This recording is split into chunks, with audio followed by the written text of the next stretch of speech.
On ne peut survivre sans l'esprit. Êtes-vous là? Allez-vous agir? Let's reconnect. Y aurait-il une géométrie du réel? Reconnect us to the earth.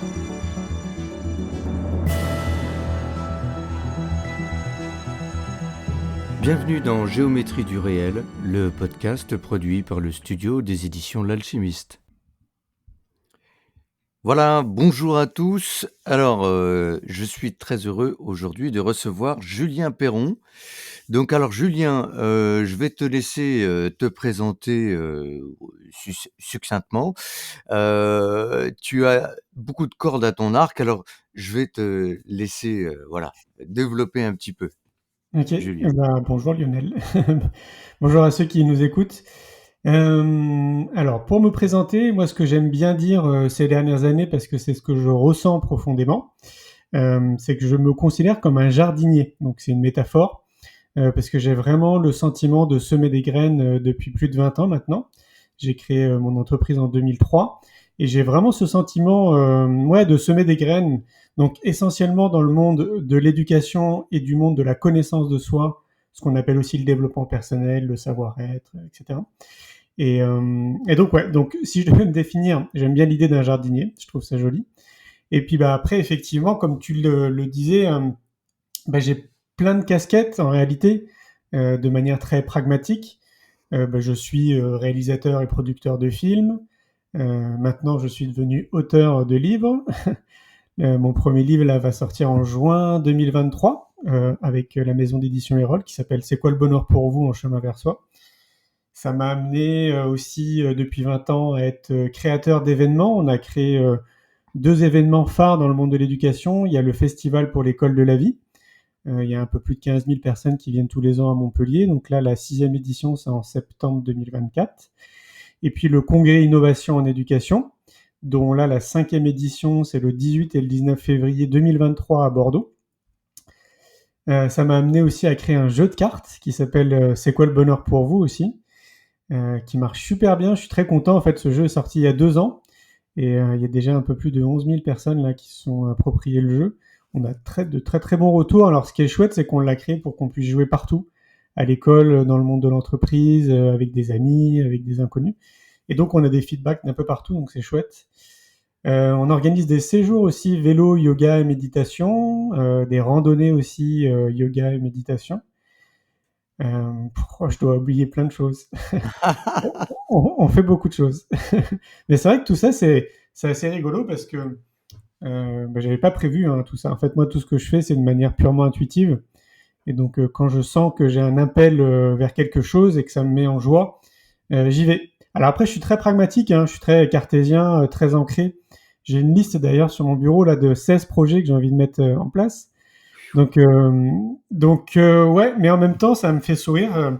Je dis très souvent merci la vie parce que, ouais, tu vois, j'ai pas de diplôme, je suis dyslexique et dysorthographique. J'ai commencé mon activité dans une chambre de bonne de 10 mètres carrés au 6e étage sur ascenseur avec 2 stagiaires et je les remercie encore parce que je trouve ça dingue maintenant que 2 stagiaires aient eu ce courage pendant 5 mois de monter au 6e étage sur les ascenseurs, de se retrouver à 3 dans un 10 mètres carrés. Et puis ça m'a permis en fait de trouver des investisseurs et donc du coup on s'est retrouvé dans une pépinière d'entreprise à Paris. Et après les choses se sont développées, mais je me dis à chaque fois c'est fou quand même parce que je suis parti avec rien. Tu vois, j'avais pas d'argent, je suis sorti d'une période où j'avais été SDF pendant 6 mois. Donc j'avais pas du tout les cartes en fait entre les mains pour lancer une entreprise. Encore moins à l'époque dans le monde du tourisme, parce qu'à l'époque j'ai créé le marché du tourisme bien-être et éco-responsable avec une marque qui s'appelle Néhorizon Travel. Et donc voilà, ça me fait toujours sourire. Et maintenant, je disais ça à ma chérie il y a pas longtemps, le week-end dernier, et je lui disais, je crois que maintenant, en fait, je ressens et je peux dire que je suis fier de moi. Alors, c'est très beau, puis c'est vachement inspirant. Je crois que nous, on s'était rencontrés à Paris, je crois que c'était à l'occasion d'une activité pour Néo Horizon Travel. Non, c'est pour Néo Bien-être. Néo Bien-être, ah oui, oui, oui, tu as raison. Ouais, Et c'était il y a, je sais pas, au il y a moins quin longtemps, il y a longtemps. il y a au moins 15 ans, hein, Ouais, facile. facile. Parce qu'en fait, à l'époque, j'organisais des rencontres pour fédérer les professionnels du bien-être et les thérapeutes. Et je faisais ça dans 15 villes. Donc, je faisais ça. Donc, tous les mois, en fait, je partais dans 15 villes. Donc, c'était un vrai marathon, entre guillemets. Et après, je l'ai agrandi ça. J'ai été au Canada, en Suisse, en Belgique, en Angleterre pour organiser ces mêmes rencontres. Et j'ai fait ça pendant 7 ans, je crois. C'était génial. C'était pour moi, c'était une super aventure. Parce que, bah, en fait, il y avait une trentaine de professionnels à chaque fois dans chaque ville. Et mon idée, c'était qu'ils se rencontrent pour qu'ils créent des activités ensemble, pour qu'ils se rendent compte en réalité qu'ils sont complémentaires les uns avec les autres. Mmh. Imaginer après des choses derrière. Et humainement, moi, ça me faisait beaucoup de bien de rencontrer des gens qui partageaient des valeurs communes. Parce Mmh. que, alors là, c'était, ah là là, faut remonter maintenant, donc ouais, il y a ouais, 15 ans en arrière. Mais bon, si tu remontes encore plus à 20 ans en arrière, moi, je me sentais isolé dans mes réflexions, hein. Et c'est aussi pour ça d'ailleurs que j'ai créé Néhorizon Travel. Donc Néhorizon Travel, c'est la partie touristique de notre activité. Là, on fait partir des voyageurs un peu partout dans le monde. Donc D'accord. on a créé ce marché, mais sans m'en rendre compte, hein. Je savais pas que j'étais en train de créer un marché. Mais j'ai créé ça aussi parce que je me sentais seul en fait dans mes réflexions. Et donc je voulais rencontrer des gens qui partagent les mêmes valeurs que moi. Et après, ça a été pour les thérapeutes avec Néo Bien-être. D'accord, donc quelle réflexion de manière globale? Parce qu'on a l'impression que tout ton parcours, t'appelle en fait à créer du lien, à soutenir, oui, à enthousiasmer, je dirais. Alors, pourquoi? D'où ça vient à l'intérieur de toi? Ou de quel constat ça vient exactement? Bah, déjà, je crois avoir. Bah non, je crois pas en fait. Je suis sûr. J'ai beaucoup de chance. Mmh. J'ai beaucoup de chance d'être né dans une famille où on parlait déjà en fait de développement personnel et de connaissance de soi. J'ai 44 ans là, à l'heure d'aujourd'hui. Et ma mère, moi, quand j'étais petit, elle tirait des cartes, elle faisait des thèmes astrologiques, donc par passion, hein, pas par métier. Et donc, on avait beaucoup de monde qui passait à la maison, qui étaient des amis, hein, elle faisait leurs thèmes, etc. Et puis, bah, elle s'intéressait au monde du développement personnel, même si à l'époque, il y avait peut-être une dizaine de bouquins qui se battaient en duel dans les librairies. Elle était déjà là-dedans. Et pour te dire, nous déjà à l'époque, donc gamin, je me rappelle avoir peut-être 6, 7 ans, être un peu fatigué. Et ma mère m'avait emmené voir un iridologue à l'époque. Donc on était, tu vois, très très peu de gens, je pense. Enfin, en tout cas, ma Ah mère, oui. il y avait Mmh. très peu de personnes à l'époque qui s'intéressaient à ça.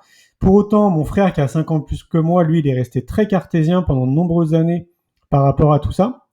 Et Mmh. moi, je crois que, comme j'étais très souvent autour de la table quand elle faisait les thèmes ou quand elle tirait les cartes, quand elle faisait un peu de taromancie, etc., je crois que ça a aiguisé ma curiosité. Et puis après, de fil en aiguille, j'ai commencé à m'intéresser à moi, en fait, de manière profonde, très tôt, vers l'âge de 10, 12 ans. 10, 12 ans, j'étais déjà un peu en train de me dire, putain, j'ai l'impression d'être mon propre psy, quoi.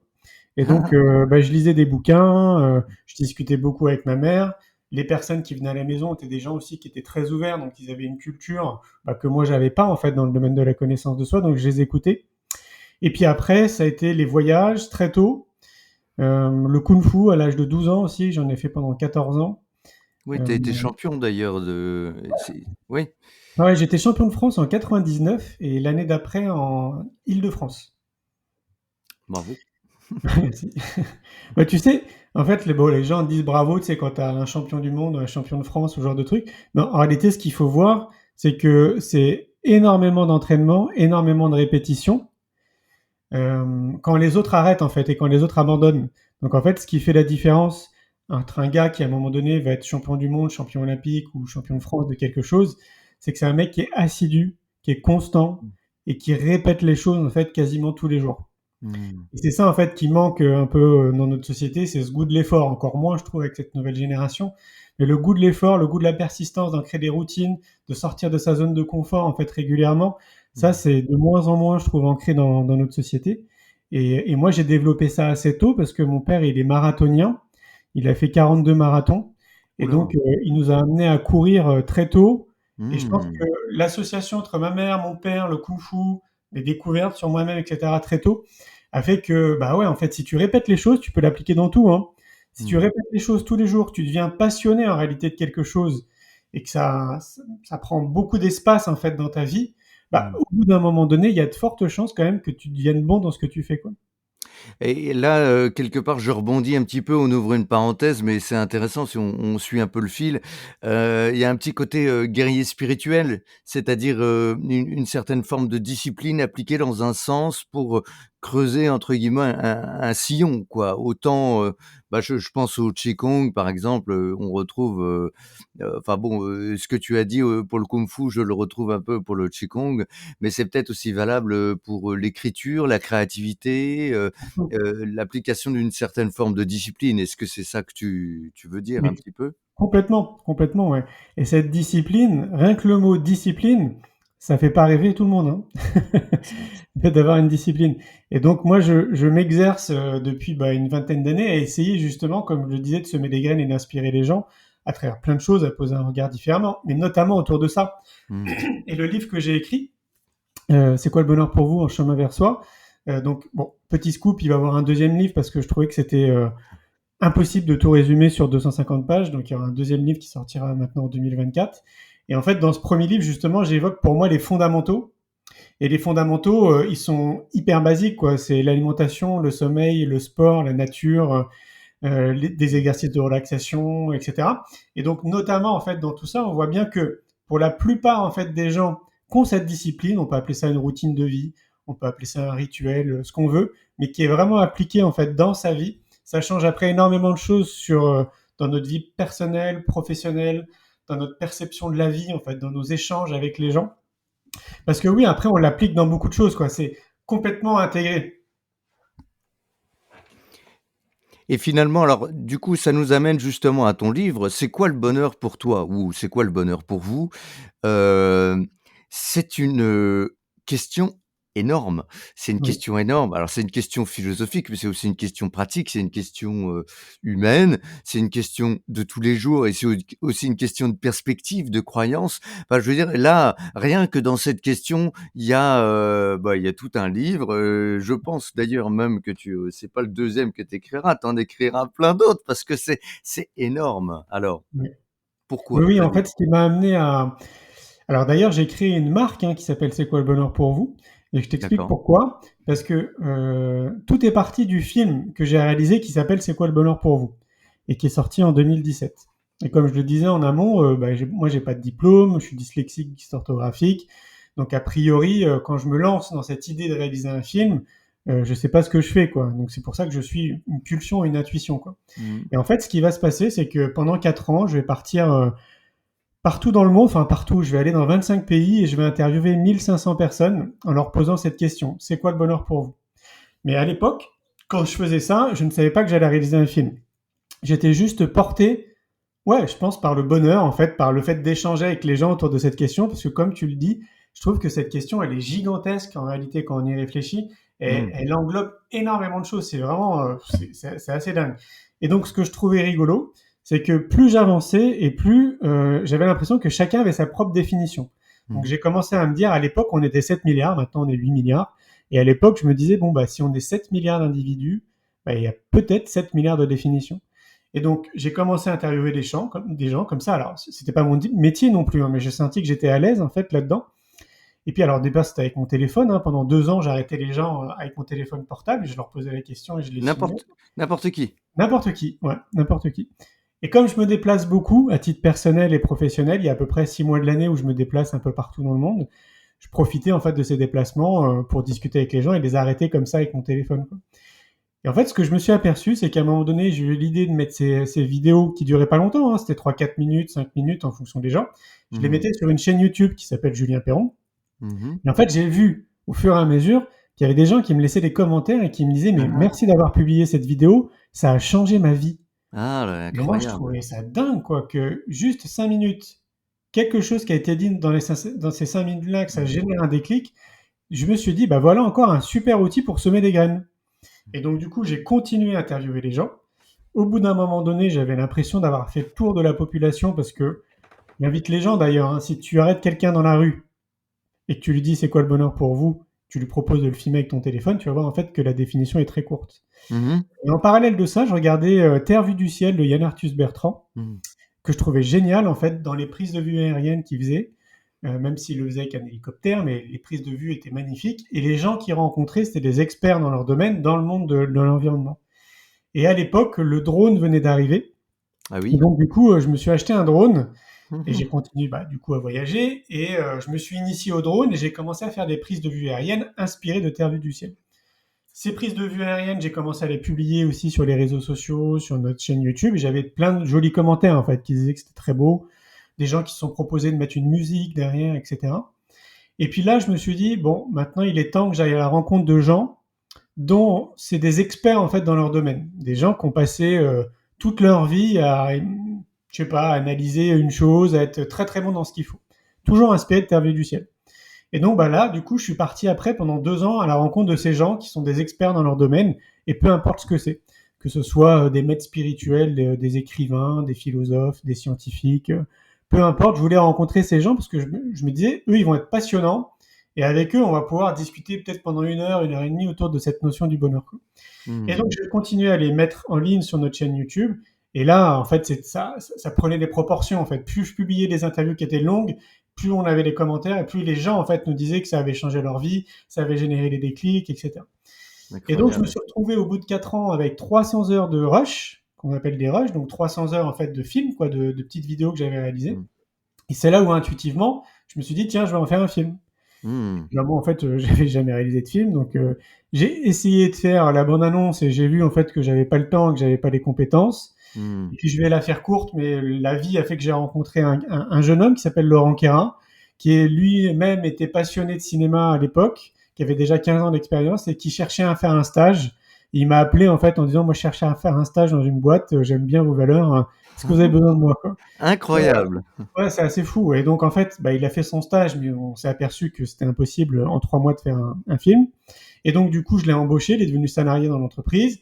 Et puis, en 9 mois, on a créé le film C'est quoi le bonheur pour vous en dérochant les 300 heures. Et là, en fait, il s'est passé un phénomène assez dingue. J'ai demandé à un maquettiste de nous faire une belle affiche et on a commencé à communiquer, mais comme on communique sur beaucoup de choses.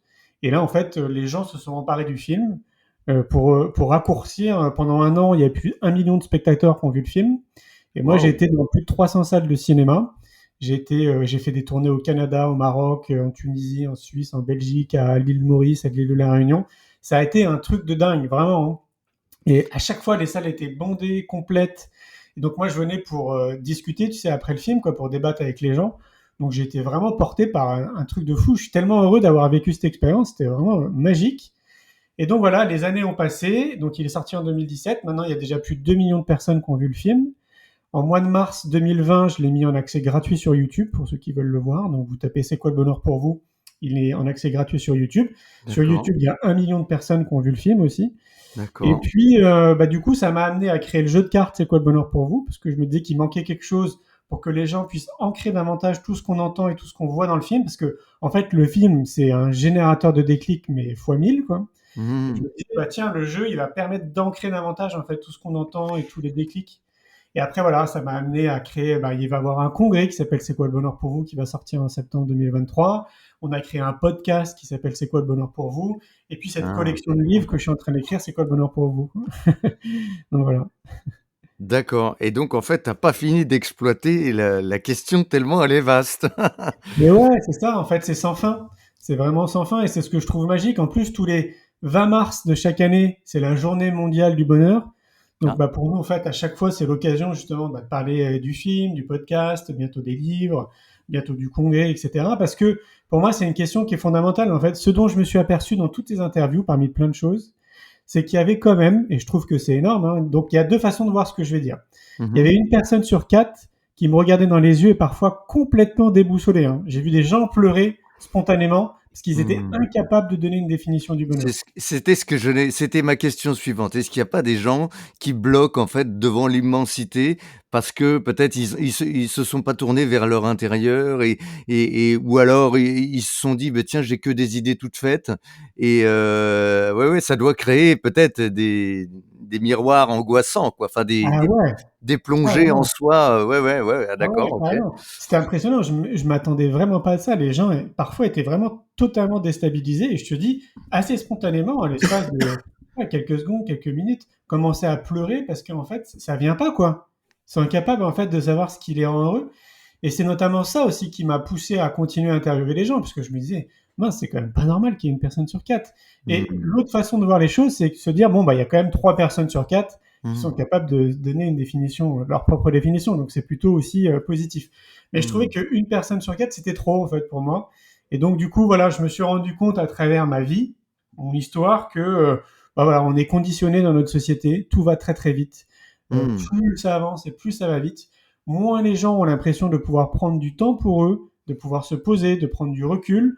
Et Bah donc, oui. du coup, ils n'ont absolument pas le temps, en fait, de se poser les bonnes questions, quoi. Est-ce qu'ils sont heureux? C'est quoi le bonheur pour eux? Est-ce qu'ils sont bien s'ils sont mariés? Est-ce qu'ils sont bien dans leur mariage? Est-ce qu'ils sont heureux d'avoir des enfants? Est-ce qu'ils aiment ce qu'ils font dans leur job alimentaire? Enfin, dans leur job, ah, ça, c'est un lapsus révélateur, dans leur job professionnel, etc., etc. Donc, voilà, je pense que une grande partie des actions que je mène, mais je suis pas tout seul, hein, je suis entouré d'une vingtaine de personnes maintenant, Ah oui. bah justement, elle a vocation à amener les gens à réfléchir sur beaucoup de choses. Et pour Mmh. moi, à se poser les bonnes questions. Et là, bah, toutes ces questions d'éducation, de connaissance de soi, et je sens. Donc ça, c'est très nouveau ce que je vais te dire. Mmh. Ça date d'il y a pas si longtemps. D'ailleurs, j'invite les gens à regarder. J'ai une vraie sensibilité au niveau de l'environnement et de la nature. Je passe beaucoup de temps dans la nature seul. Mmh. Souvent avec, tu sais, je pars avec ma tente sur le dos, puis je vais dormir comme ça en pleine nature, parce que je me sens vraiment comme un frère en fait quand je suis en pleine nature. J'ai l'impression de faire partie d'elle, quoi. Et donc Mmh. là, il y a pas si longtemps, j'ai regardé trois documentaires très sympas de Cyril Dion qu'on trouve sur YouTube. Ça a été édité par Arte, je crois. Je sais pas si tu les as vus. Ça s'appelle Un Nouveau Monde, qui est très Ça me dit chouette. Et quelque donc chose, lui, oui. j'allais dire son combat, et j'aime pas trop ce terme, mais j'ai l'impression que c'est un peu un combat quand même pour lui. Depuis 15 ans, c'est un militant, et il essaye de vraiment de sensibiliser les gens au fait que là, on va droit dans le mur au niveau de l'environnement, et qu'il Mmh. faut vraiment qu'on prenne des décisions. Pas que nous, en tant que citoyens, mais évidemment, c'est plutôt à l'échelle de l'entreprise et des grosses sociétés qui polluent, hein. Beh oui, oui. Et donc, du coup, je sens, là, dans les années à venir, que je vais m'impliquer davantage dans le monde de l'environnement, que je vais mener des actions. Je pense que je vais rejoindre un peu ce que fait Cyril Dion, pas ce qu'il fait lui techniquement, mais ce qu'il fait en fait dans. Il faut qu'on sème davantage de graines pour que les choses s'accélèrent. Pas Alors autant je trouve, au niveau des citoyens, mais beaucoup mmh. plus au niveau des. Parce qu'il y a quand même 100 entreprises qui polluent le plus dans le monde, quoi. Ah. Il faut vraiment qu'on fasse des trucs, quoi. Ouais. Alors, je trouve ça, vraiment très intéressant, tous les liens que tu fais. Personnellement, j'en suis venu à peu près à la même conclusion. Je pense aussi qu'en semant des graines, en fait, il y a aussi cette idée que la graine germe et que finalement on se transforme. Bon, voilà, j'ai écrit pas mal de livres aussi, dont un, qui s'appelle, ch Se changer soi, hein, c'est un chemin de transformation de soi, parce que je suis intimement persuadé que c'est en se changeant soi, pardon, que, en fait, on propose un changement au monde. Alors évidemment comme un miroir, mais aussi comme pas un exemple, à suivre, mais comme, quelque chose qu'on incarne. Évidemment, personne n'est parfait, voilà, mais parce que enfin souvent je me suis posé la question, tu as dû te la poser aussi, comment on fait pour changer l'industriel qui est, à 1000 kilomètres de soi, qui vit dans une toute autre sphère de la société, avec, de tout autre moyen. C'est deux mondes qui ne se croisent pas, lui et moi.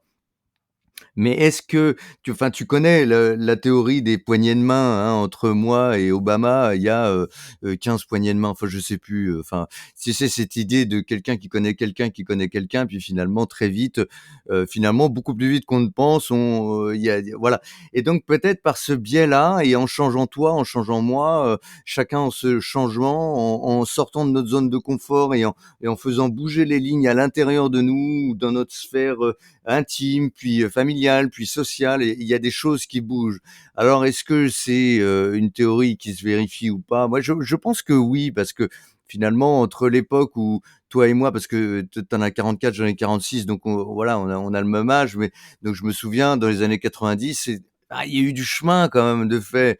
Voilà, donc on le voit pas forcément sur une année, mais sur 20, 25 ans, on le voit, quoi. Voilà. Donc est-ce que c'est un petit peu ça, que tu Oui, oui, alors moi je le mesure très concrètement, hein, parce que comme tu le disais, je vais donner plein d'exemples. En 2003, donc je crée mon entreprise. Comme je te disais, on crée le marché du tourisme bien-être éco-responsable. Donc nous, on s'amuse à aller voir le monde de l'entreprise parce qu'on pense que c'est eux en fait qui ont de l'argent. Et figure-toi qu'à l'époque, certaines entreprises pensaient qu'on avait créé une secte, que j'étais un gourou, juste parce qu'on parlait du mot bien-être. Et donc là, on voit bien quand même, 20 ans après, Mmh. qu'il y a des applications pour apprendre à méditer, le yoga s'intègre à l'école, dans le monde de l'entreprise, la sophrologie, l'hypnose, tout ça, en fait, ça rentre dans notre lexique et ça fait partie un peu maintenant de notre environnement, même si on est encore très loin, qu'il y ait au moins 50% de la population qui s'intéresse à tout ça. Mais quoi qu'il arrive, en fait, on avance quand même dans la bonne direction et on progresse, quoi. Donc ça c'est plutôt la bonne nouvelle. Ce qu'il faut comprendre, c'est que nous, dans notre société en France, on met toujours beaucoup de temps et extrêmement long, en fait, à avancer, un peu Mmh. comme un escargot. Moi, je trouve qu'on a toujours 15-20 ans de retard, mais on avance toujours dans la bonne direction. Donc, je le mesure aussi, par exemple, dans le monde de l'éducation, puisque ça fait 10 ans maintenant que je mets beaucoup d'énergie dans le monde de l'éducation, et je vois bien, en fait, que ça progresse. Je vois bien que, et en plus, nous, on a la chance maintenant d'être en contact avec le ministère, l'UNESCO, des fondations, des ONG, tous les acteurs qui sont autour de tout ça. Donc on est en contact avec tout le monde, donc j'ai un regard qui est hyper intéressant, je trouve, sur ce qui se passe dans le monde de l'éducation.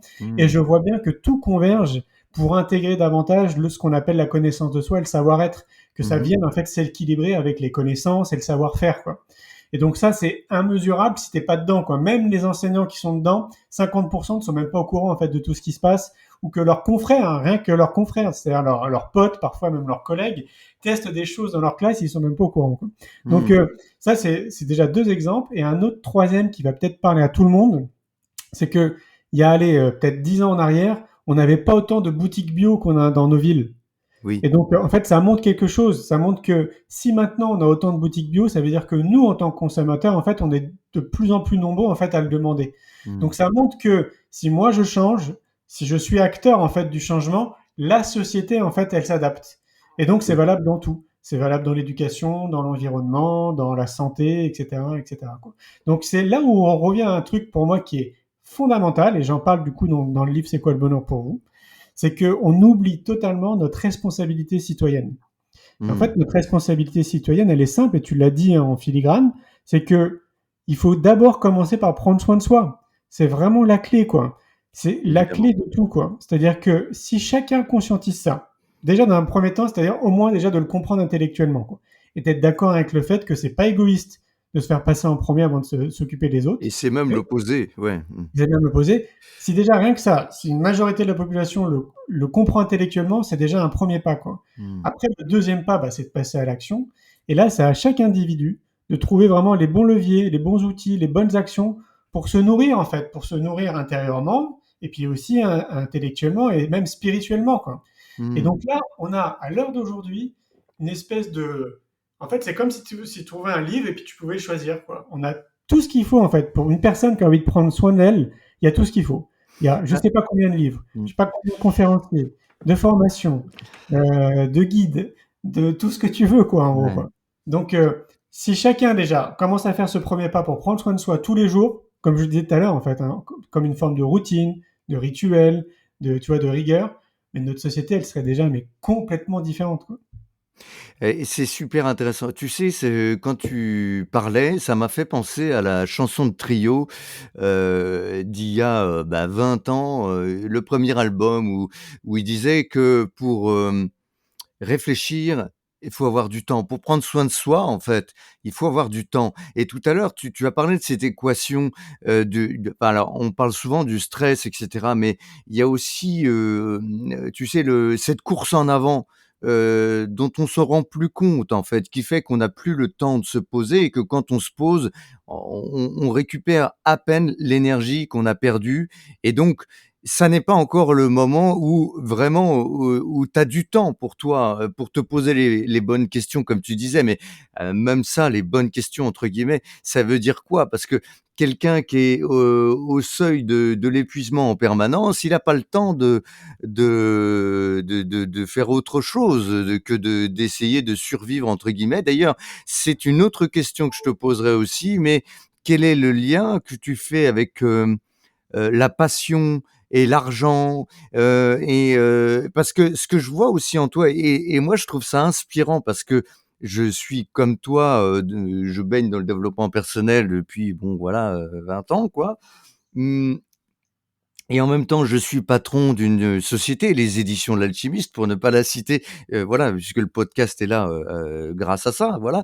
Et donc je suis aussi confronté à cette question de l'argent, de la rentabilité, de vendre des livres, enfin nous, c'est des livres qu'on vend et puis, voilà. Donc, comment tu fais, ce lien entre vivre ta passion, oser être entrepreneur et gagner de l'argent et en même temps, voilà, le stress, les soucis, avoir du temps pour toi, parce que ça peut faire miroir avec la vie des gens. C'est pour ça, tu vois Ouais, l'ensemble je de la vois. question? C'est une question complexe, mais je pense que tu Il y saisis. a beaucoup de choses. Alors déjà, en fait, je trouve que la notion de temps, c'est un leurre. C'est totalement un leurre. Comme je le disais tout à l'heure, en fait, on a l'impression qu'on n'a pas le temps. Parce que si tu regardes bien, on a des journées de 24 heures. En 24 heures, on peut trouver du temps en fait pour s'occuper de soi, quoi.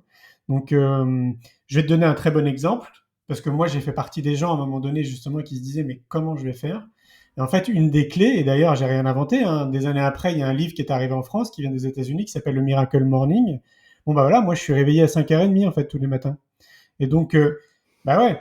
Et donc, je pense que ça, en fait, en réalité, tout le monde peut le faire. Tout le monde peut le faire, mais par contre, c'est toujours pareil. Ça nécessite des efforts, ça nécessite de revoir un peu sa vie. Bah, évidemment, si je me lève à 5h30, je suis couché plus tôt. Je suis pas couché à 1h du mat, quoi.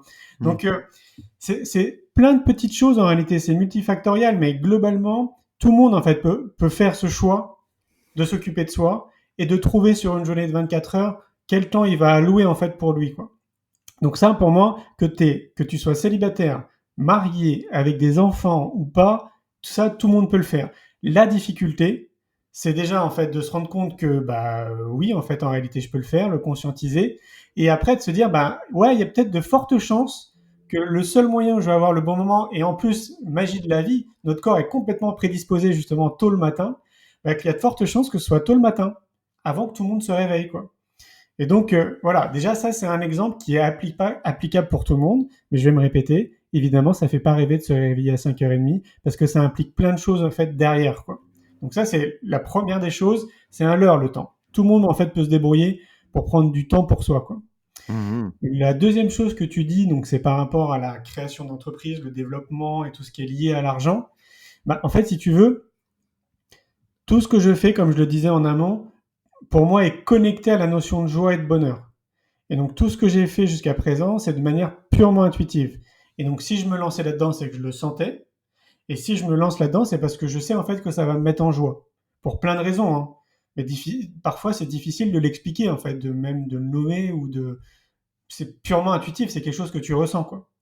Et donc j'ai l'impression qu'à partir du moment où tu te lances dans des activités, j'allais dire un peu détachées, parce qu'en fait tu es juste animé par la joie, un peu comme un gamin, bah, en fait cette notion d'argent, cette notion de rentabilité, cette notion en fait qui est très liée à quelque chose de très terrien en fait dans le monde de l'entreprise, encore plus en France Mmh. quand on sait qu'on a entre 50 et 70% de taxes. En Exactement. fait, tout ce truc-là, quelque part, non pas que tu l'oublies, parce que moi je suis quelqu'un qui est très ancré, donc évidemment j'ai conscience de tout ça, mais disons que ça, c'est pas la priorité. La priorité, en fait, pour moi, c'est avant tout de m'éclater dans ce que je fais, de me sentir libre, de me sentir épanoui, que tout ce que je fais, ça participe dans un premier temps à mon épanouissement personnel, Mmh. et qu'il y ait une vocation pour que ça, justement, ça se diffuse, et que donc cette idée de semer les graines, et que ça aide les gens, en fait. Et ça, c'est quelque chose qui est ressorti de mon étude sur le bonheur. C'est qu'il y a une belle étude d'ailleurs qui a été menée pendant 75 ans par Harvard. C'est la plus grande étude. On a Ah suivi oui. pendant 75 ans des individus quand même. Mmh. Et on s'est rendu compte que le plus important, c'est le lien social et de se sentir utile. Donc à partir du moment en fait où tu mets à contribution tes compétences, c'est-à-dire ce que tu es tout simplement, Mmh. pour les autres, pour l'humanité, pour la société, pour ton environnement, pour ce qui tu veux, mais en fait pour quelque chose qui te dépasse, et que tu le fais parce que ça t'anime, parce que ça te met en joie, etc., bah, t'es en plein dans le bonheur, dans cette notion du bonheur, quoi. Et moi, c'est ce qui m'anime tous les jours, notamment à me réveiller à 5h30 du mat, c'est que je suis excité, en fait, de consulter mes mails, de voir ce qui s'est passé dans les réseaux sociaux, de recevoir des messages, en fait, de gens qui me disent ah tiens, j'ai vu ton deuxième film, j'ai adoré, merci, je vais le transmettre à quelqu'un. Ou tiens, j'ai vu ce que tu faisais, j'adore ce que tu fais, j'ai écouté ta conférence TEDx. oh là là, ça m'a donné des frissons de partout, merci, quoi, etc., etc. En fait, quand tu reçois tous ces messages, parce que pour moi c'est quotidien, que ce soit des appels, des textos, des mails, des messages sur les réseaux sociaux, tous les jours en fait, j'ai des messages de personnes qui me disent merci parce que ça a changé leur vie, parce que ça a généré des déclics, parce que ça a impulsé quelque chose, un élan en fait positif, parce que ça les a complètement fait switcher à Mmh. 360 en fait leur regard de ce qu'ils avaient sur eux-mêmes ou sur la vie. Bah en fait, je me dis, bah, je suis utile, tu vois, je me sens utile, et et c'est ça, en fait, qui me nourrit Mmh. au-delà de tout l'aspect financier. L'aspect financier, il rentre dans, j'allais dire, dans ma casquette de chef d'entreprise, parce que, comme je te le disais, j'ai une liste de 16 projets que j'ai envie de mettre en place. Donc, en fait, tout ce que j'essaye de mettre en place depuis maintenant une vingtaine d'années a pour vocation de nourrir à chaque fois les projets que j'ai envie de mettre en place aussi derrière, quoi. Mmh. Et voilà, donc de fil en aiguille, bah, chacun se nourrit les uns avec les autres et j'ai créé plein de ponts en réalité, quoi. Les films, les événements, les livres, les podcasts, tout ça, ce sont que des ponts, quoi. Mais alors, enfin, question basique, tu ne doutes pas? Forcément que je doute, et j'en parle d'ailleurs dans le livre. Évidemment que je doute, et C'est ça la serait même question, un peu piège parce que, si tu veux, je pense qu'avec tout ce que tu as donné, ce que tu donnes beaucoup, tu reçois si tu veux et donc je me mets un peu à la place de, je sais pas, peut-être quelqu'un qui nous écoutera dans le métro, la semaine prochaine, tu vois? Je sais pas, c'est un peu sombre, ça pue, c'est le métro, tu vois? C'est Paris, puis tu y vas, tu as froid, bref, tu es pas très bien donc coucou si jamais tu nous entends dans le métro, toi qui nous écoutes. Donc je me dis qu'est-ce qu'on peut donner à quelqu'un, qui pour l'instant ne reçoit pas ça? Parce que je pense que quand on donne beaucoup, on reçoit d'une manière ou d'une autre. Ça peut être des mails comme tu dis, mais ça peut être aussi, des fois une bonne nouvelle complètement inattendue ou quelqu'un qui se présente dans ta vie pour amener une solution à un problème que tu rencontres. Enfin, tu vois? C'est des choses que bon, ça te parle ce que je te dis, mais du coup, comment, voilà, aider les éventuels auditeurs qui, ont pas encore lancé cette machine-là, qui peut-être même ne savent pas quelle est leur passion, voilà. Donc, bah, c'est pour ça que je te parle du doute, voilà. Mmh. alors, ce qui est rigolo, c'est que déjà, tu apportes plein de réponses dans ce que tu dis. Si tu as bien écouté, il y a déjà plein de réponses. Beh, oui. Et alors bon, bah, déjà moi j'étais parisien pendant 34 ans, donc Mmh. cette image me parle très très bien. Mmh. Moi j'aurais déjà envie de te recommander ne prenez pas le métro, hein, donc j'espère que tu nous écouteras sur ton vélo à Paris, quoi. Mais ne pas prendre le métro parce que c'est glauque, c'est vraiment glauque, c'est C'est un clair. endroit qui est extrêmement déprimant. Les gens sont totalement moroses, totalement guéris là-dedans. Et donc moi très rapidement j'ai arrêté de prendre le métro, hein. Le Donc bus, le je me vélo, faisais, mmh. ouais, voilà, exactement, où je marchais énormément, quoi. Donc déjà, ça, pour moi, c'est déjà une réponse à ce que tu dis, quoi. Déjà, de se rendre compte que quand même, Paris, bon, bah, pour moi, c'est l'une des plus belles villes de la planète, hein, c'est très très beau. Mais pour autant, il y a un effet anxiogène et très plombant, en fait, dans cette ville. Mmh. Donc plus on va pouvoir se libérer de tout ça, et notamment, pour moi, c'est le métro, les transports en commun, et donc bah, marcher, faites du vélo, ça c'est déjà la première des choses. À l'époque, pour donner un exemple, moi je faisais 1 heure et demie de vélo pour aller au bois de Boulogne et pour aller méditer auprès d'un arbre quasiment tous les jours, parce Mmh. que c'était mon moyen justement de sortir un peu la tête de l'eau par rapport à Paris, quoi. Mmh. Voilà encore un autre exemple, mais tu vois que derrière ce que je dis, ça nécessite des efforts. Je sais Bien pas s'il sûr. y a beaucoup de gens en fait, tu vois, qui vont faire 1 heure et demie de vélo pour aller au bois de Boulogne et pour aller méditer, quoi. Mais en fait, on n'a rien sans rien, quoi. C'est-à-dire qu'on peut pas espérer changer sa vie sans faire d'efforts, en fait, sans changer un peu son mindset et sans changer des choses en fait dans sa vie, quoi. Et donc ça commence par ça, notamment. Et quand tu vas dans cette direction, c'est-à-dire quand tu commences à prendre soin de toi, que ce soit à travers ton alimentation, le sport, le sommeil, la nature, etc., ton mindset, ta façon de percevoir la vie, les événements, ton état Oui, d'esprit, il change aussi avec. définis peut-être mindset, façon de penser, façon de Voilà, concevoir le monde, c'est ça, hein? c'est Oui. ça, ouais. En fait, ton état d'esprit change aussi avec. C'est-à-dire que plus tu te bonifies à tous les niveaux, et plus ta façon de penser aussi, elle change quasiment radicalement parfois, quoi. Mmh mh, Et mmh donc mh. c'est pour ça que c'est perturbant au début, quand on s'intéresse à soi et qu'on est dans le chemin de la connaissance de soi, on peut se rendre compte assez rapidement, allez, on va dire entre 1 et 3 ans pour ceux qui sont vraiment dans l'idée de prendre soin d'eux, et ben on va vite voir en fait que notre entourage il va changer. Parfois c'est Mmh. nos amis, notre femme, notre chérie, notre famille, et on va voir en fait qu'il y a Complètement. un décalage qui se crée entre leur façon de penser et la nôtre, Parce qu'en fait, plus on se bonifie et plus on prend soin de soi, plus en fait on prend du recul sur la société, sur plein de choses, quoi. Et c'est Mmh. un mécanisme qui est parfaitement naturel, donc faut pas s'étonner si un jour bah, vous divorcez, si vous vous séparez de votre mari, Oui, parce qu'il y a oui. un décalage en réalité qui se crée. Et donc, une des clés pour répondre à ce que tu dis, pour aider les gens, pour la personne là qui serait dans le métro par exemple, c'est bah, déjà en fait commence par prendre soin de toi. Alors c'est peut-être facile à dire, mais je sais que c'est pas facile à mettre en place. Mais je me dis à chaque fois, si moi je l'ai fait dans les conditions dans lesquelles j'étais, parce que je rappelle les conditions, j'étais dans un 10 mètres carrés au sixième étage sur un ascenseur, j'y suis resté plus de 10 ans. Avant, j'ai vécu dans une loge parce que mes parents étaient gardiens. On vivait à 4 dans un 40 mètres carrés, dans une pièce. On n'avait pas de chambre. On dormait tous dans la même pièce. Euh, je suis dyslexique, dysorthographique. J'ai été SDF pendant 6 mois. J'avais pas d'argent à l'époque quand j'ai créé mon entreprise. Donc je pense que pour les gens qui m'écoutent, ça peut donner l'impression en fait d'un gars bah, qui avait rien en fait, tu vois, qui avait pas de Mmh. carte entre les mains. Mais en fait, ce qui a fait la différence, et c'est là où peut-être ça peut aider les gens, c'était justement ma façon de percevoir le monde. En fait, je me suis rendu compte que je cultivais quand même un optimisme et une positivité à toute épreuve. Mmh. Et à chaque fois, en fait, dans chaque épreuve, parce que tu me demandais tout à l'heure si je doutais, évidemment que je doute. Évidemment que ça m'arrive encore, en fait, bah, je sais pas, moi, d'être fatigué, de me remettre en question, de poser un genou à terre, de pas avoir envie de faire du sport parce qu'il fait super froid, de pas avoir envie de faire mes exercices de yoga le matin à 5h30 parce que j'ai juste envie de rester sous ma couette parce que je suis fatigué. Mmh. Plein de choses comme ça, parce que, qui montrent, en fait, que je suis un être humain, des pensées négatives que j'accueille avec amour maintenant, mais qui font partie aussi de ma vie. Je suis Mmh. un être humain, en fait, comme tout le monde. Mais en fait, la grosse différence entre moi et quelqu'un d'autre, peut-être toi qui m'écoutes dans le métro, c'est que moi, en fait, j'en ai fait une force et que je m'applique tous les jours à faire des efforts, en fait, pour prendre soin de moi. Et Mmh. j'insiste sur le mot effort. C'est-à-dire, rien n'est acquis, quoi. Tous les jours, c'est un effort constant pour prendre soin de moi, quoi. Et je me rends compte que, en fournissant cet effort, je le fais pas que pour moi, en fait, je le fais pour l'humanité, je le fais pour la société. Parce Ouais. que quand je prends soin de moi et que je fais cet effort tous les jours, je vois en fait que les gens, ça les inspire autour de moi. Et mon frère le plus proche, en fait, tu vois, comme je te disais, il était cartésien. Bah, depuis une dizaine d'années maintenant, il est très ouvert, quoi. Il teste plein de choses, quoi. Je vois avec ma chérie, encore ce matin, elle m'a envoyé un message en me disant merci, en fait, de me donner cette impulsion. Parce que depuis quelques temps, là, elle s'est mise à faire du sport le matin, justement pour se réveiller, tu vois, pour se mettre en fait dans un bon mindset, quoi, dans un bon état d'esprit, quoi.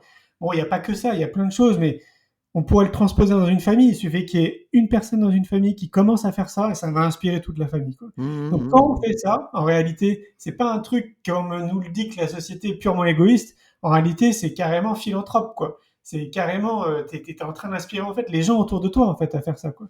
Donc, Hem, oui, pardon.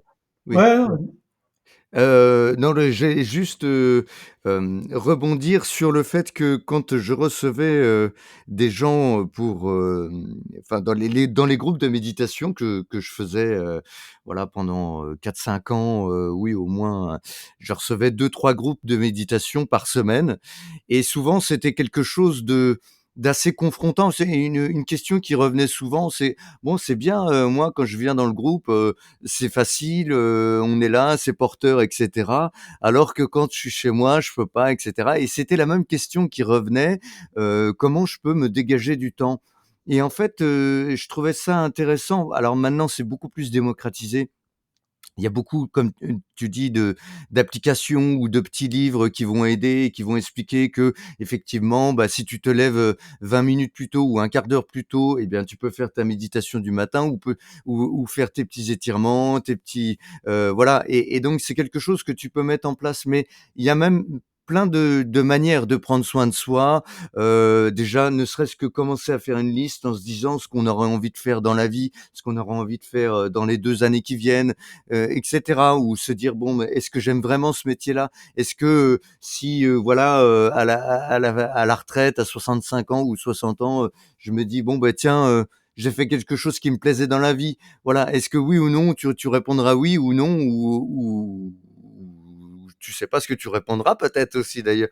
Voilà, donc il y a plein de possibilités et alors, j'embraye aussi parce que je vois que Le temps tourne et je voulais te poser cette question du lien parce que, tu sais, dans le monde du développement personnel, alors pour le coup, là, je passe carrément la frontière, il y a beaucoup de gens, qui se lancent, bon voilà, ils font du massage, des choses comme ça et puis, ça marche pas toujours forcément bien. Tu sais, j'ai vu beaucoup d'auto-entrepreneurs qui lâchaient l'éponge au bout de 3 4 ans. Parce que, ils arrivent pas à fixer un prix juste et cetera. Comment toi, dans ton expérience d'entrepreneur et toute cette connaissance, parce que je vois bien que tu le vis et ça, je trouve ça hyper précieux et encore une fois, Julien, merci parce que je trouve ça génial ce que tu nous proposes et même ce que moi je reçois de ce qui se dégage de toi. Donc ça, je trouve ça vraiment très précieux. Donc cette question, comment tu fais le lien entre aisément, hein, cette paix que je sens entre l'aspect entrepreneur et l'aspect développement personnel, connaissance de soi, maniement de l'argent et cetera. Voilà. Bah, parce que déjà, je crois qu'il faut être, enfin, faut être lucide, quoi. La plupart des thérapeutes, et je parle en connaissance de cause, hein, quand j'ai créé l'agence Néo Bien-être, c'était donc en 2006, donc c'était 3-4 ans après Néo Horizon Travel. Le but de Néo Bien-être, de cette agence, c'est une agence de communication et c'est d'accompagner justement les thérapeutes et les professionnels du bien-être. Et donc on les aide en fait à développer leur activité. On fait des sites internet, des logos, des plaquettes, des ateliers en marketing, etc. Et D'accord. donc à l'époque, là on s'est rencontrés, on faisait ces rencontres où on fédérait les thérapeutes. Donc je suis très bien placé pour répondre à ça parce que j'ai rencontré des milliers et des milliers de thérapeutes et je trouve en fait que les paramètres que je vais t'évoquer n'ont pas changé. En fait, c'est même un paramètre, c'est-à-dire que la plupart des thérapeutes à l'heure d'aujourd'hui, ils sont thérapeutes vers l'âge de 50 ans, quoi, entre 40 et 50 ans. Mais en fait, pourquoi? Parce qu'ils arrivent à une tranche de leur vie où ils ont envie de donner du sens à leur vie personnelle et professionnelle. La plupart, en fait, de ces personnes-là, ils ont des enfants, ils sont occupés de leurs enfants. Et donc, du coup, bah voilà, maintenant, les enfants sont grands. Ils ont consacré beaucoup de temps et d'énergie pour les élever. Parfois même, ils sont occupés aussi de leur mari ou de leur femme. Mais en fait, très peu d'eux, quoi. Et ils se rendent compte de plus en plus qu'ils ont envie de donner du sens à leur vie et à leur activité professionnelle. Mais là, en fait, pour moi, il y a un gap qu'il faut comprendre. C'est-à-dire que entre j'ai de la passion et j'adore le monde de la connaissance de soi, des médecines douces et du développement personnel, et je vais en faire mon activité, il y a un gap qui est énorme, quoi. Mmh. Parce que chef d'entreprise, on nous l'apprend pas. Autant quand tu vas te former, je sais pas, pour être sophrologue, par exemple. La plupart des formations, je dis sophrologue, mais 99% des formations en France te forment pas en parallèle aussi à être chef d'entreprise. C'est-à-dire Non, qu'on te forme à être sophrologue, mais c'est après on te vrai. lâche en fait dans la nature pour que tu développes ton entreprise, quoi. Donc en fait, les gens ne se rendent pas compte de ce que c'est d'être chef d'entreprise, encore plus en France avec toutes les taxes qu'on a, quoi. En fait, chef d'entreprise, c'est avant tout, pour moi, un profil. Il faut déjà avoir un profil entrepreneurial. En fait, je pense que c'est pas donné à tout le monde de développer une entreprise. Il faut vraiment avoir un état d'esprit particulier et une capacité dans les premiers temps, parce que généralement, quand on se lance, on est seul. On n'a pas forcément d'argent pour s'entourer de personnes et nous aider. Mmh. Et donc, on est obligé de faire plein de choses en même temps. Donc, quand tu es thérapeute, déjà dans la journée, tu t'occupes de tes clients, si tu en as quand tu lances ton activité. Mais en plus, il faut que tu t'occupes du marketing, de la communication, de la comptabilité, etc., etc. Et en fait, tout ça, on ne nous l'a pas appris. C'est-à-dire que je pense que pour 95% ou 99% toutes les formations dans le monde du développement personnel, si on intégrait cette notion de chef d'entreprise et tout ce que ça englobe après, quand ils vont devoir développer leur activité, je Mmh. pense qu'il y aurait la moitié, en fait, qui dirait non, c'est pas pour moi, en fait. Je Oui. serais, je serais incapable de le faire, quoi. Parce que ça prend un temps et de l'énergie qui est considérable. Je veux dire, moi, si je suis là encore aujourd'hui à discuter avec toi, c'est que j'ai fait des choix de vie. Parce que je sais, en fait, que d'être chef d'entreprise, c'est un choix de vie. Tu vois, au même titre, pour prendre un exemple qui est vraiment extrême, le mec qui va créer un restaurant, pour lui aussi, pour moi, il a fait un vrai choix de vie parce que 90% de toute sa vie va être attaché à la restauration et au restaurant, quoi. Ouais, Ça c'est va être clair. toute sa vie, quoi. Mmh. Et on peut le transposer à être thérapeute ou n'importe quelle activité quand on décide d'être entrepreneur. Eh ben, il y a beaucoup de temps et beaucoup d'énergie à consacrer. Et après, bah, ce qui fait la grosse différence entre l'entrepreneur qui va continuer au bout de 3-4 ans, parce que je te rejoins, il y en a beaucoup qui arrêtent au bout de 3-4 ans, et celui qui va continuer, c'est celui en fait qui va capter que il va devoir en fait revoir beaucoup de choses dans sa vie Oui. pour faire en sorte que son activité elle se développe concrètement et bien, quoi. Il Mmh. va devoir faire des choix, mettre des choses de côté, enfin faire des choix qui nécessitent un changement de vie, quoi, en gros, quoi. Et ça, il y en a peu qui ont envie de le faire parce que on est trop bien dans notre confort, en fait. On est trop bien dans notre zone de confort. C'est toujours ça, en fait, qui est difficile, c'est de sortir de cette zone de confort, quoi. Tu veux dire, Et par exemple, excuse-moi, revoir justement son mindset, revoir, sa façon de penser, questionner ses croyances limitantes, par exemple, ce genre de choses? tout, Ouais, en fait, tes croyances tout? limitantes, le temps, en fait, que tu t'accordes à toi, tes enfants, à ton mari, si tu as des enfants et un mari ou une femme, Mmh. tout, en fait. Il faut vraiment que tu revoies tout dans ta globalité, donc de tout ce qui fait, en fait, tes journées, pour voir si concrètement, tu vas avoir suffisamment de temps pour développer ton entreprise.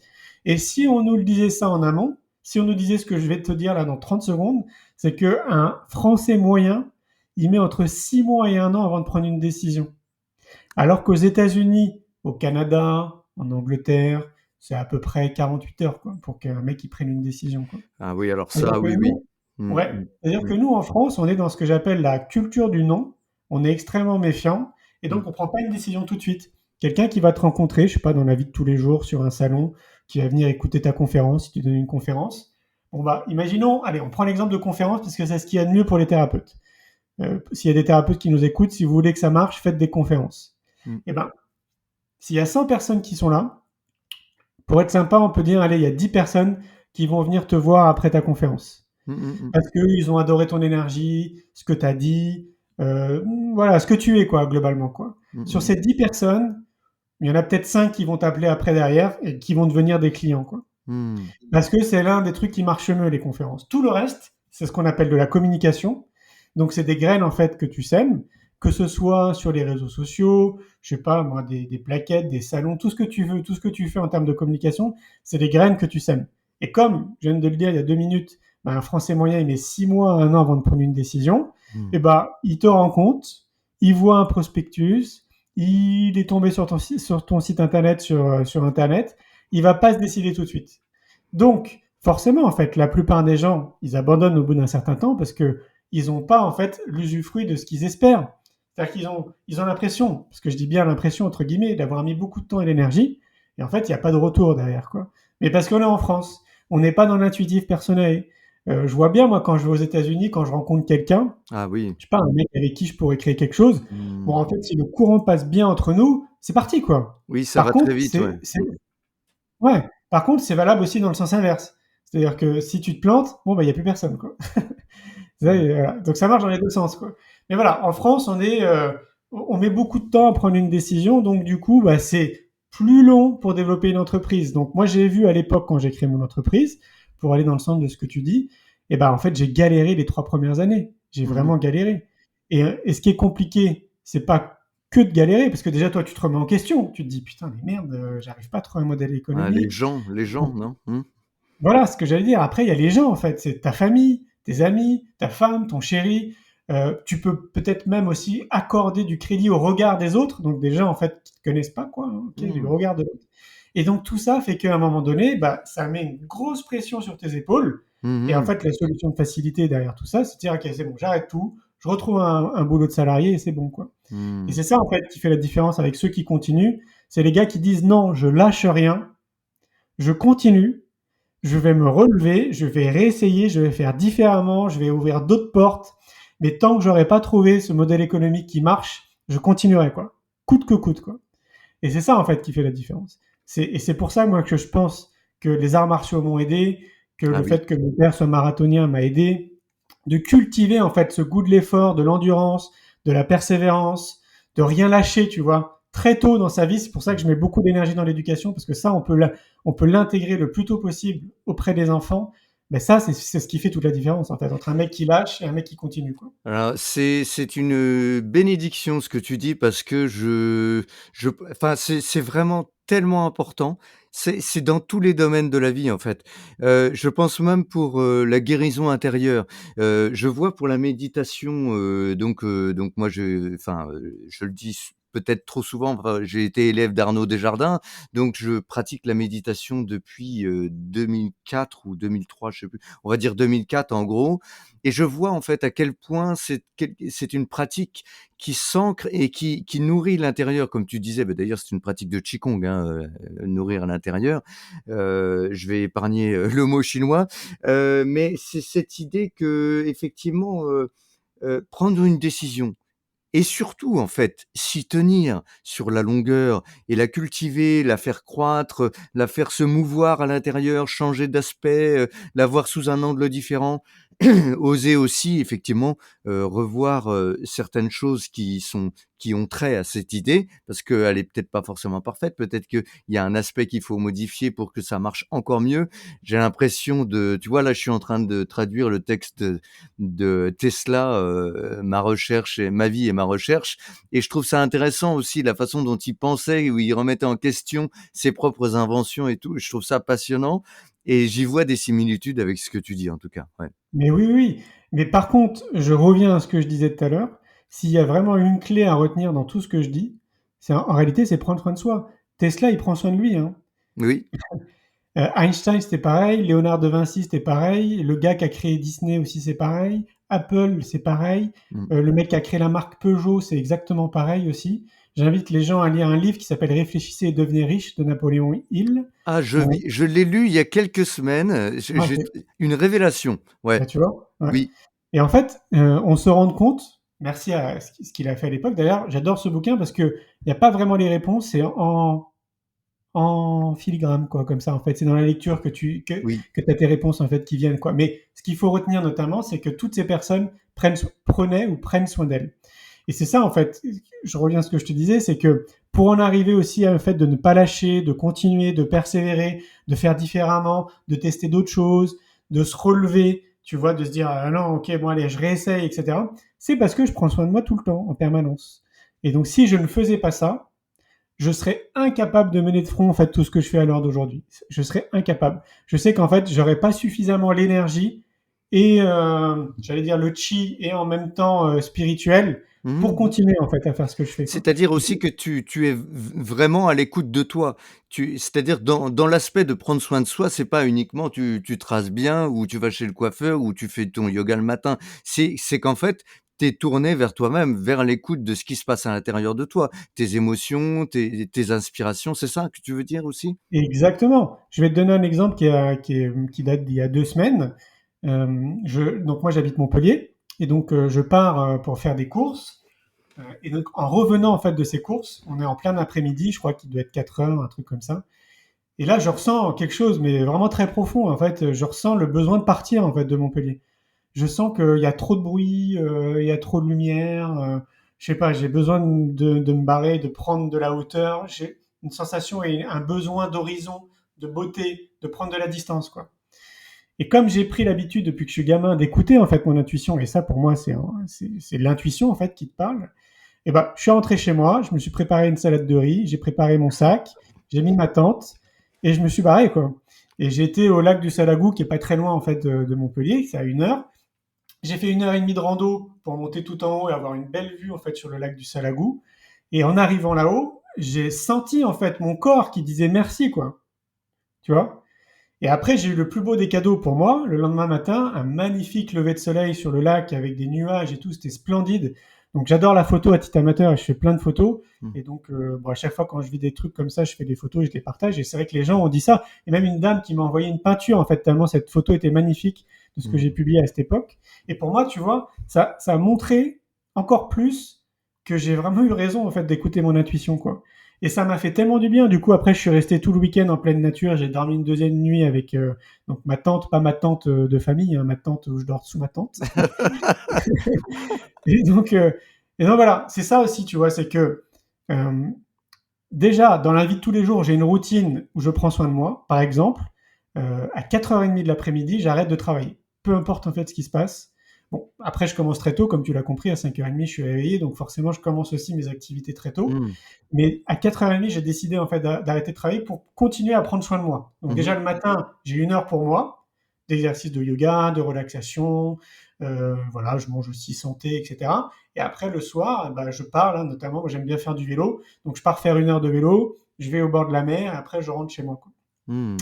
Et donc ça, c'est vraiment tout l'aspect, on va dire, très concret, au même titre que je me brosse les dents, que je prends une douche, quoi. C'est complètement intégré dans ma vie. Et en même temps, il y a cette partie intuitive que j'écoute beaucoup. Mmh. Si je ressens ce besoin, comme je te l'ai dit, en fait, de partir et d'avoir un besoin d'horizon, je le fais. Dès que je ressens quelque chose, en fait, je le fais, quoi. Ça veut pas dire que... Parce que les gens pourraient se dire, oh là là, mais attends, mais moi, je sais pas, je suis sur le métro et là, je ressens le besoin d'aller en pleine campagne. Comment je fais? Oui, Bon, bah oui, c'est eh oui, compliqué, c'est clair. Mais je vais te donner mon exemple parce que j'ai habité 34 ans à Paris. Qu'est-ce que j'aurais fait à ce moment-là? Parce qu'on peut transposer. Là, j'étais à Montpellier, j'aurais été à Paris. Bah, à ce moment-là, je pense que j'aurais pris le RER, j'aurais été à Rambouillet.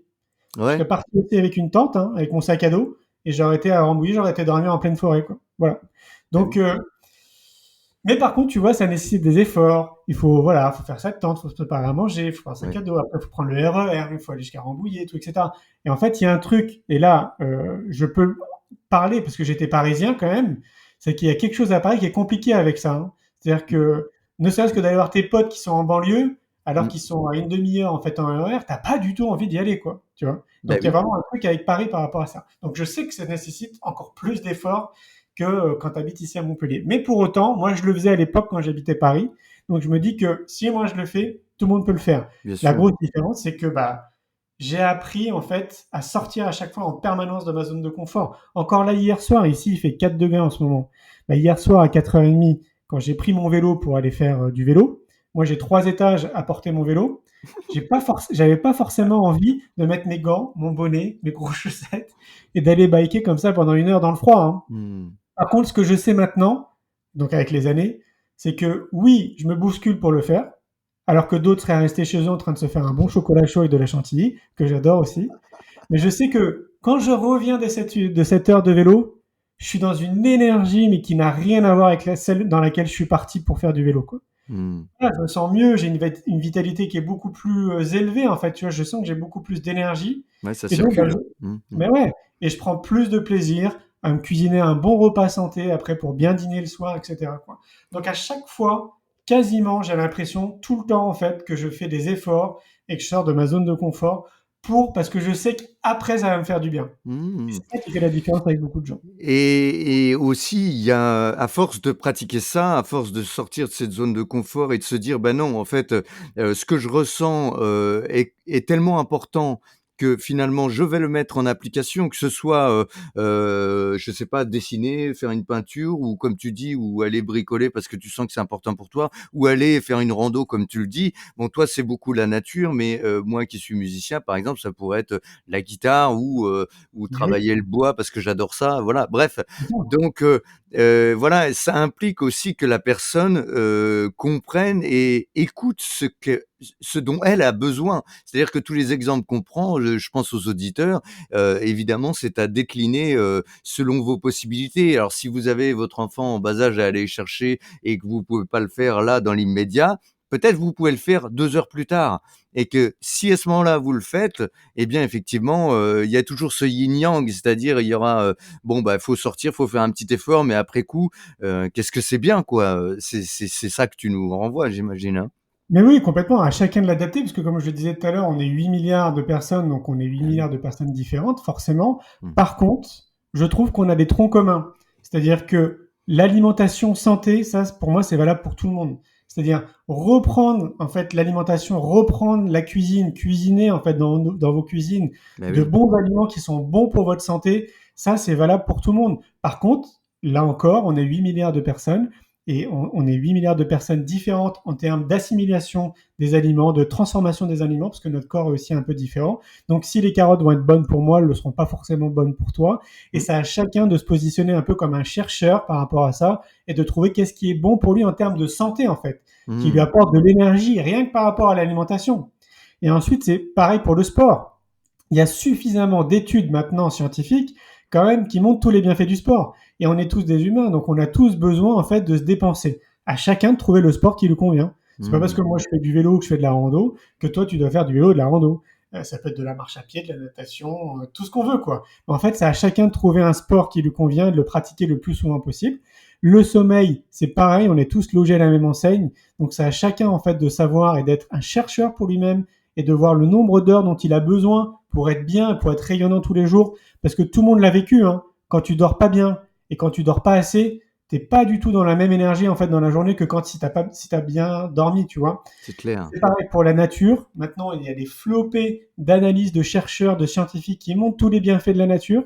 Et j'ai donné mon exemple, quand j'étais à Paris, je faisais 1 heure et demie de vélo pour aller dans un bois, pour aller au bois de Boulogne, parce que je sentais intuitivement, sans ces études, hein, je sentais que ça me faisait du bien. Et donc là, on est tous logés à la même enseigne. En fait, la nature nous fait du bien, un parc, une montagne, une rivière, un lac, peu importe, la mer, etc. S'en rapprocher le plus régulièrement possible, bah, c'est hyper important. Et ça, c'est valable aussi pour tout le monde. Se couper des informations négatives, c'est valable aussi pour tout le monde. Ah, Arrêtez de regarder BFM le matin en vous réveillant, quoi. C'est le meilleur moyen de partir déprimé pour aller bosser, quoi. c'est clair. À vous de choisir l'information qui vous nourrisse. C'est de l'information, en fait. C'est comme une nourriture, quoi. Donc, ça nous nourrit, en fait, l'information. Donc, on peut choisir son information, on n'est pas obligé de la subir, quoi. Et il y a tellement de choses comme ça, donc, que je parle dans mon livre C'est quoi le bonheur pour vous, qui sont applicables en réalité pour tout le monde, mais qui sont différentes d'un individu à un autre, parce que c'est adaptable en fonction de chaque individu. Et si tout le monde faisait ça consciencieusement, mais je suis quasiment convaincu, en fait, qu'il n'y aurait pas de guerre dans notre société, qu'on se comprendrait, en fait, les uns les autres, qu'on serait vraiment dans une espèce d'empathie et de bienveillance, parce que déjà, en fait, on serait bien avec nous-mêmes et on serait bien dans notre tête, quoi. 80% des gens, à l'heure d'aujourd'hui, ne se connaissent pas. On nous a pas appris, en fait, à nous connaître. Oui. Donc, si on met ça sur les bancs de l'école, si on met ça dans notre société est complètement différente. Tu vois, Pierre Rabhi disait un truc à l'époque. Il disait que si on change l'agriculture, on change la face du monde. Et je suis d'accord avec lui à 100%. Mais si aussi on fait évoluer davantage notre système éducatif, et ben forcément aussi on change la face du globe, quoi. Bien sûr, Donc, les enfants de demain sont les adultes de demain. Et évidemment, oui. exactement. Et à nous de l'inspirer, en fait. À nous de conscientiser qu'on a une responsabilité citoyenne et d'inspirer les gens aussi à être la meilleure version d'eux-mêmes, quoi. Exactement. Bon, alors, pour le mot de la fin, Julien, le bonheur, c'est quoi pour toi après 1 heure à en avoir parlé? Allez, en 3 mots. Non, c'est possible ou Bah, pas? déjà, en fait, pour moi, enfin, quand je discute avec toi, je regarde, j'ai un tableau dans mon bureau qui est de Gandhi où il y a marqué "Sois le changement que tu veux voir dans le monde". Et en fait, ça pour moi, j'allais dire, c'est la punchline, c'est la citation qui résume tout de notre échange notamment. C'est que si vous avez envie en fait que notre société soit différente, et je trouve peut-être encore plus là en ce moment avec ce qu'on vit ces dernières années, commencez déjà vous à changer, à incarner ce changement-là, quoi. Parce que si vous attendez à chaque fois que ce soit l'extérieur, que ce soit, je sais pas, les politiques, ce que vous voulez, mais quelque chose d'extérieur à vous, ben vous pouvez attendre encore pendant très longtemps. Donc, commencez déjà par vous changer, de l'intérieur et tout, etc. Ça, c'est vraiment avec clé de voûte. Et en fait, le bonheur, pour moi, pour répondre à ta question, ça... en fait, ça me fait marrer parce qu'il n'a pas changé. Parce que quand j'ai créé mon entreprise, donc en 2003, je me suis posé plein de questions. Et je me suis posé des questions notamment de besoins. Et je me disais, en fait, c'est quoi tes besoins, Julien, pour être heureux, quoi. Et répondre à ces besoins, c'est un peu répondre à la question, c'est quoi le bonheur pour toi? Et en fait, mes besoins, ils n'ont pas changé. Moi, j'ai des besoins hyper basiques. Je suis quelqu'un de très simple. Et donc, j'aime, pour moi, l'alimentation, voilà, donc manger. Je me considère comme un gourmand épicurien. Avoir un toit sous la tête, être en contact avec les gens, donc le lien social, l'amour, l'amitié, voyager, donc découvrir, en fait, être dans la découverte. Ce lien avec la nature dont je te parlais est pour moi aussi fondamental. Et c'est ça, en fait, pour moi, tu vois, c'est de répondre à ses besoins. Et c'est ce que je fais quasiment tous les jours et tout le temps. Ça me permet d'être bien, en fait, d'être bien dans ma tête et de tendre vers du bonheur, quoi. Et ça n'a pas changé. Je reste aussi simple. Eh ben, merci beaucoup, Julien. Vraiment, merci. Déjà. On mettra dans le descriptif du podcast les liens vers ton film, vers ton futur nouveau livre, enfin futur premier et nouveau livre aussi, et puis les liens vers tout ce que tu voudras qu'on mette, Neo Horizon Travel, et puis le magazine, la revue ou le magazine, tu dis revue ou magazine? Oui, on a créé un magazine qui s'appelle Innovation en éducation. Ouais. Voilà, bon, on mettra tout ça. Les liens. Ouais, ok, super.